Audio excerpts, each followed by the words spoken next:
Coverage where we're just going to get right into it at 10:15 here on Super Tuesday, third day of November. Welcoming to our coverage this evening, the Governor of Guam, Governor Leon Guerrero. Good evening, Governor. Good evening, Chris and Sabrina. Good evening. So how was your day today? Did you go out into the polls? Very busy. Very busy, of course, as always. Did you get a chance to go out and visit any of the polling sites? I did. I went to Jigo, went to Dedido, went to Tamuning, then headed down south to Santa Rita, Agate, United, Molesto, and Arahan, Talafofo. All around the island. Wow. So, Gov, what I guess were the takeaways? Big difference this election a year compared to one's past. Yeah, I don't know if you guys went around, but it was actually sort of a letdown for me in terms of people out there waving to the voters and getting all rallied up and excited. There were people out there waving, but it's not like our normal regular election days with parties and boom boxes and dancing. Not the same. Yeah. We did see a little bit of dancing from Congressman Robert Underwood and Senator Will Castro. Yeah, that was cute. Did you happen to see that video? No, I missed it. I missed it. Sorry, I did. Gov, when you went around to the different polling sites, it sounds like you went around the whole island. What were you hearing from the voters and maybe even the candidates on this election day? The mayors actually, Chris, were very positive. The mayors were out there. They were also taking note of the voter turnout and in their villages. And there's some villages that the voter turnout was more than what they had expected, especially in the mayoral races where there were more than one candidate for the parties. They're very hopeful. They're very hopeful that the Democrats will take the mayoral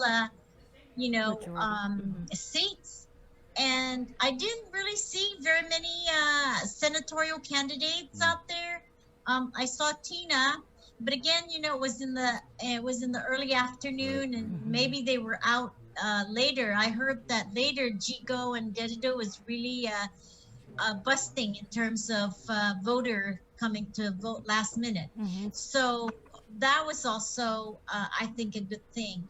But I didn't see very many candidates. I didn't run into very many candidates, but we had more Democratic presence out there than they were that I saw Republicans. Of course, the biggest drawer was Robert Underwood, and he was very well, I think, organized, getting a lot of his supporters out there waving with his signs, and he was very visible in the polling sites, in the voting sites. Yeah. Gov, is the titular head of the Democratic Party. What did you make of the campaigns that the Democrat candidates ran during this very challenging election season? I thought the Democratic candidates ran a very good campaign. I think they really used all sorts of medium to get their platform out there. They used a lot of the social media. I think they used a lot of boosting. I memorized that terminology, boosting. I do, and then I know exactly what it is. But there was a lot of presence in social media, and we conducted several virtual town meetings, very well organized virtual town meetings, and was actually viewed by hundreds, at times close to 1,000. Wow. And the way we did it was we did it also by topic. So we not only got to know the candidate personally in terms of their bio, but we also very much knew what their positions and their ideas are on the economy, health, education, and public safety. So I thought that was very well done. I felt, yeah. I mean, it is obvious that you're hoping for a Democrat majority. But there's 3 seats wide open because of Senator Regine Bisco-Lee not seeking re-election, Luis Muñoz, and then Will Castro running for Congress. Who are some of the standout candidates? Because there's quite a few new senatorial candidates and people just new to the political arena. Who are some of the standout candidates for you that you may be hoping to work with? For me, in the Democratic side, I thought Leon Guerrero. I thought Fred. Of course, Fred Bergali ran twice, Right. and I'm hoping that on the third time he'll make it.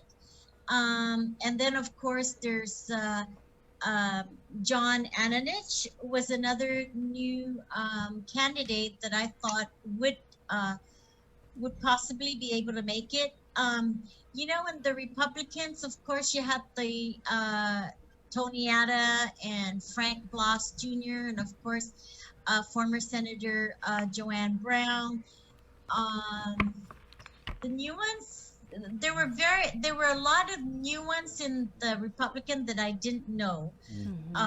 There was a Michelle, I forget her last name. Armenta. There was there was a Sandy, I think Sandy. Sandra Reyes Teal. Yeah. Yeah, but I didn't know much about them. Much of course, Ken Leon Guerrero, because he's been in, controversial Just a little. in the media. That's a nice way to put it, Gov. Very critical of the administration. Right. Actually, he's critical of any administration.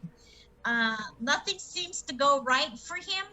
And so I guess he decided to not be the problem and join for the solution. And, that's remarkable for him. And, I just wanted to say that I have great respect for people that run. It's a hard job to campaign. It's a hard job to get out there. There's a lot of sacrifices you make with family, and even your personal life. You don't have a personal life anymore. You're under the scrutiny of the public. And so I have great respect for people that do come out to want to become a public official and want to be, part of the leadership that I guess would lead our island to better things and better quality of life. And so I have great respect for them, and I thank them for doing that. Of course, not everybody wins. And so that's why you have the campaigning and everybody's out there. I just love it. I do. I really love the campaigning. I love the enthusiasm of the candidates. I love the curiosity of the voters.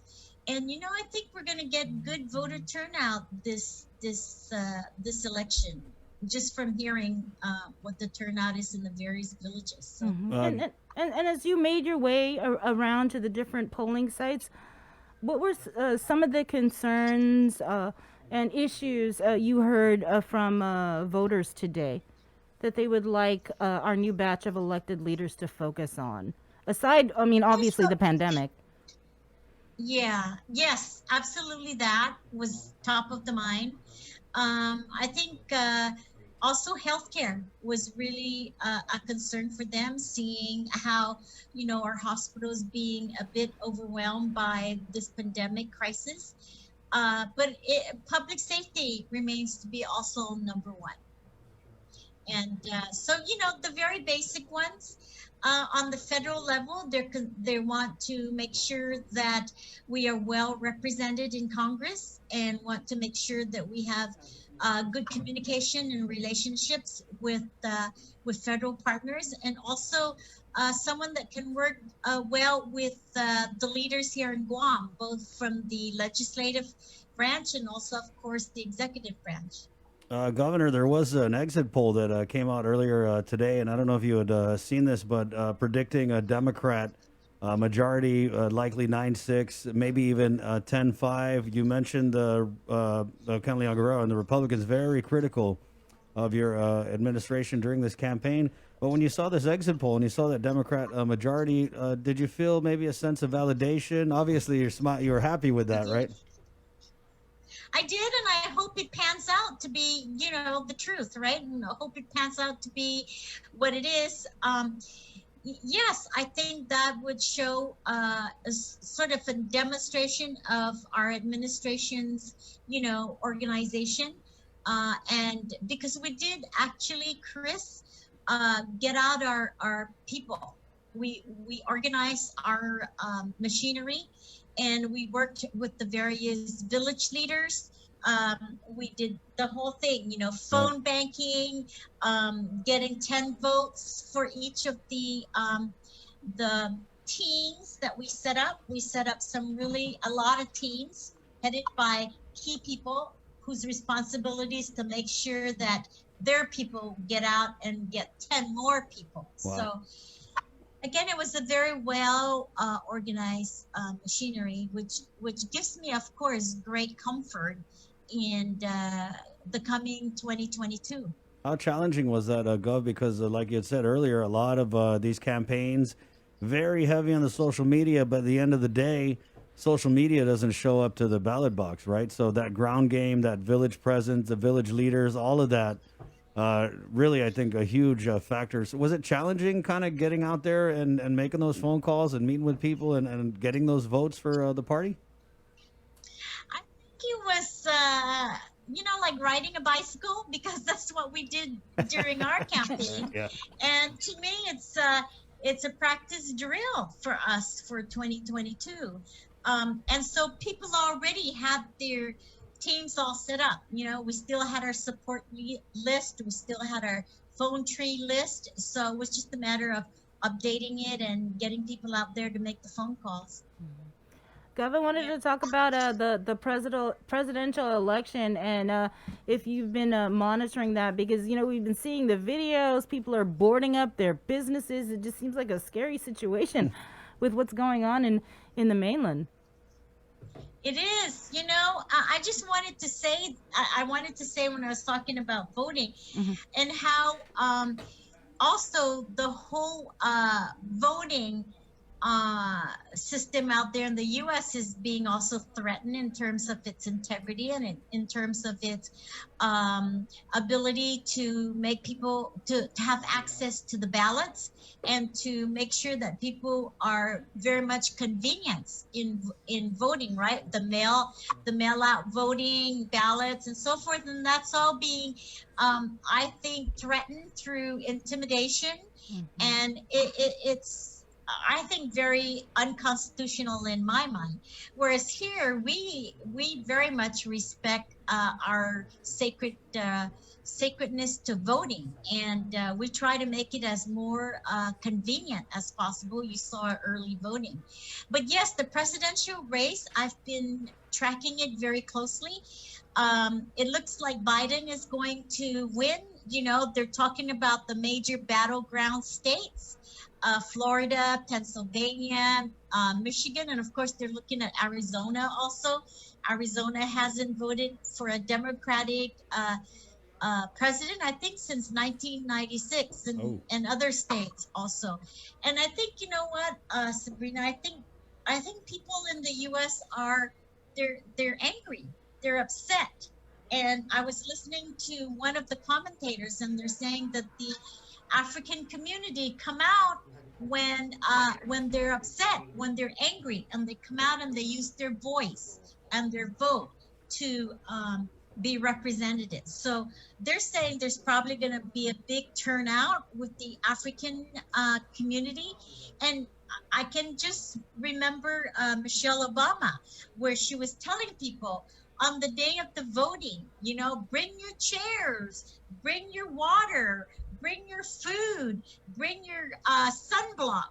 Although I don't think you need sunblock now, it's kind of freezing over there. But the message is be prepared to be online for hours. And I forget the one celebrity that was in line for 10 hours.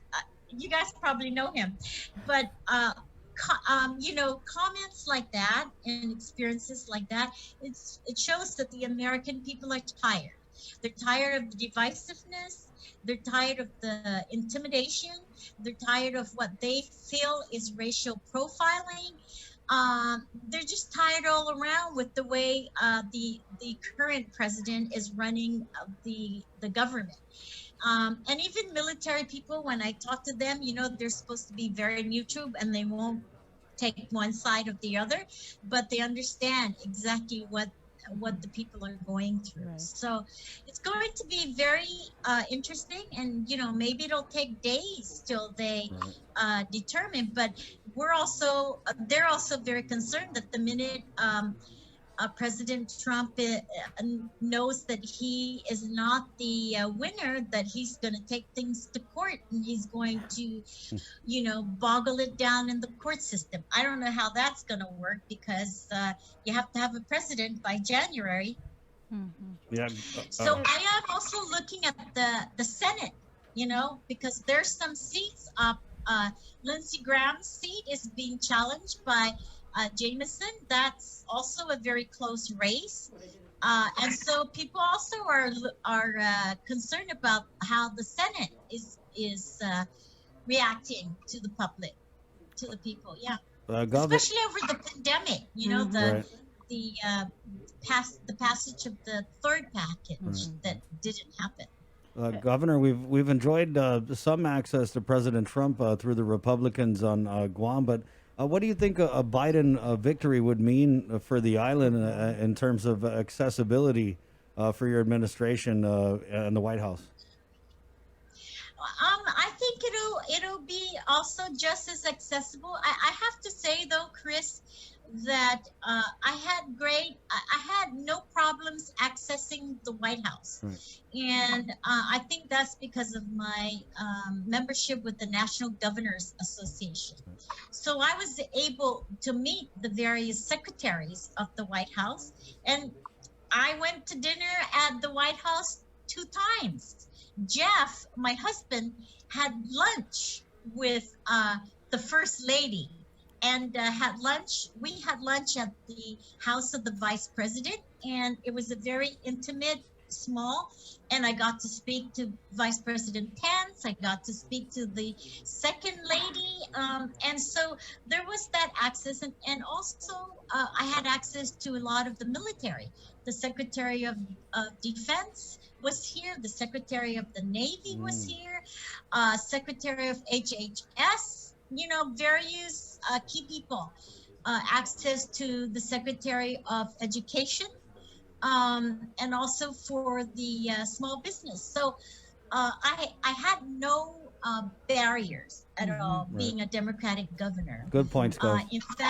In fact, what's her name? I forget her name. The blonde-haired, what's her name? His right-hand person, the woman, Kaylee. Connolly. Yeah. Connolly. Right. Yeah. She actually sat next to me in one of the conferences, and we talked a little bit. And she's very much informed about Guam. In fact, her husband is an attorney, and he represented, I think, Joe Tan in Saipan. So they were able to go to Saipan. So with being a Democratic president, I'm pretty sure I have the same kind of accessibility, but maybe even more so in terms of recognition of Guam and its issues. So let's move on to the 3-way race Right on. for Congress. What are your thoughts? Do you think tomorrow we're going to be talking about a runoff, or it's going to be decided? Yeah, I hope we're not going to have a runoff, but I think if we are going to have a runoff, I think it would be with Robert Underwood and, of course, Congressman Mike Nicholas. I think that's the 2 that would have to run off. And I think Robert Underwood has a great chance of winning. Like I said, I think he had a very well organized campaign also. But whoever, I will, again, as you see, been very much cooperative and very much wanting to work with the Congress man.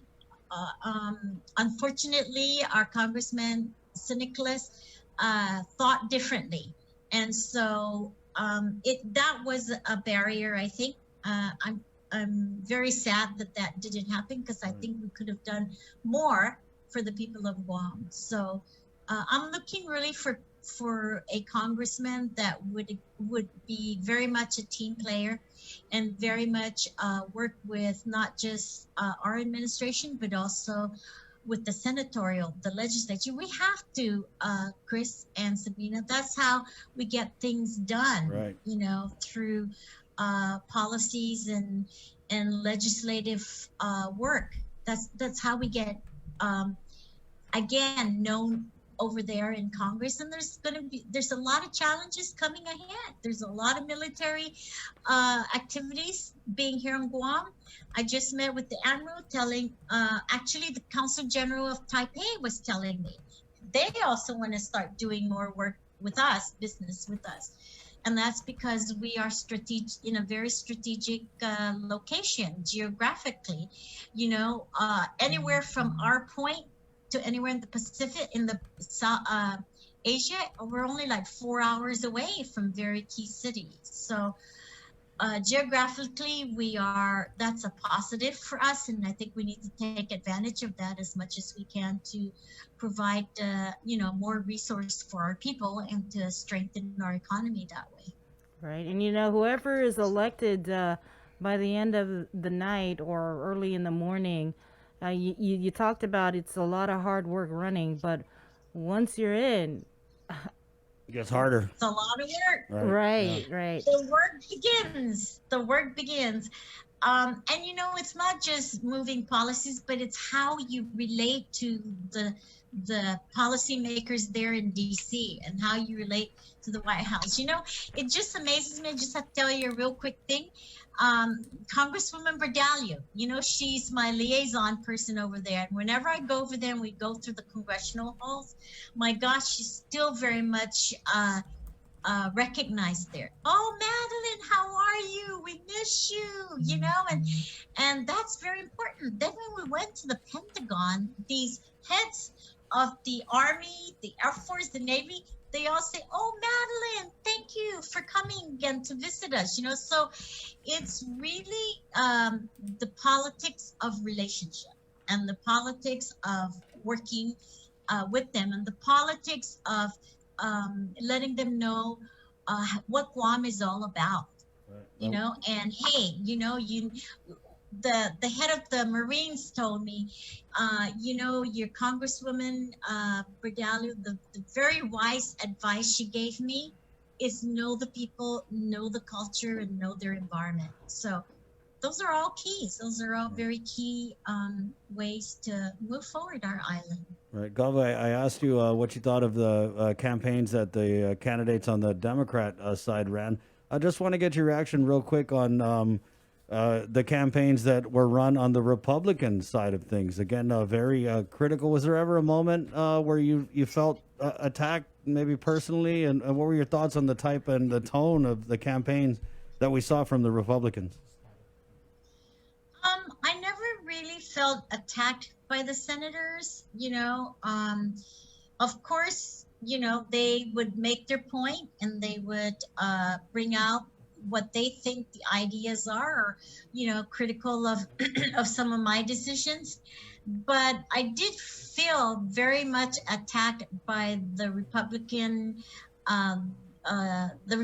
Party in general, with messages and releases that they've made, and the last one characterizing me as Stalin, Hitler, or I forget the other you know, terrible dictator, and characterized me in that way. I thought was very mean. I thought was very uncalled for. I am not a Hitler. I am not a Stalin. You know, I am a very worried. I am a very worried governor about the lives of our people here. And I am very passionate and compassionate about the lives of our people here. And that's why I have had to make hard decisions. And I've had to use my authority given to me by the legislature and by a law that was actually sponsored by Eddie Calvo. And Speaker Tony Ompinko, a very much revered person. you know. And so I used those to be able to move forward some of the decisions I made in order for us to try and control this awful virus. And you know how I characterize the virus, right? I sure do, Gov. Sure do. It's a bitch. Gov, thank you for Hey, I your. got t-shirts out of that. Right, you did, yeah. T-shirts Yeah. out of- You got a thug life meme. But anyway, I don't have a I thug was- life meme. I felt very demeaned. I really did. Yeah. And I was very surprised coming from any party, but coming from the Republican Party, because I know the leaders of the Republican Party. They're also very well-intentioned people, and everybody is for, a better life for our people. Everybody's agenda is to improve education, healthcare, and so forth, right? It was just a surprise for me, but it was very demeaning. I think it wasn't uncalled for. It wasn't called for, and it just created more division in the community, which our people don't need in this very pandemic crisis, anxiety-producing situation. I thought it was poor taste. I thought it was poor leadership. I really did. Thank you for that, Gov, and we appreciate you helping us to kick off our election night coverage. I hope you're doing well, and keep in touch, Governor. Thank you again. Take care. I will, and thank you for all your coronavirus ads there. Wear your mask and so forth. Thank you, Gov. Appreciate Take it. care. All right, what do we got in the Right. virtual Zoom room, Gov? Hold on, because Jason made something. What is it, Jay? We got virtual Roschetti, Gov. So there's virtual Roschetti in the Zoom room if you want to take some for the first gentleman, okay? The corn soup. There you Okay, you go. got it. Hey, Gov want corn soup. Go get corn soup. Thank you, Gov. Okay, hey, Okay, that's that, Joe. Stay thank safe. you. All right. Stay safe. There you go, Governor Leon Guerrero kicking off our election night coverage here on KUAM News. It is Decision 2020.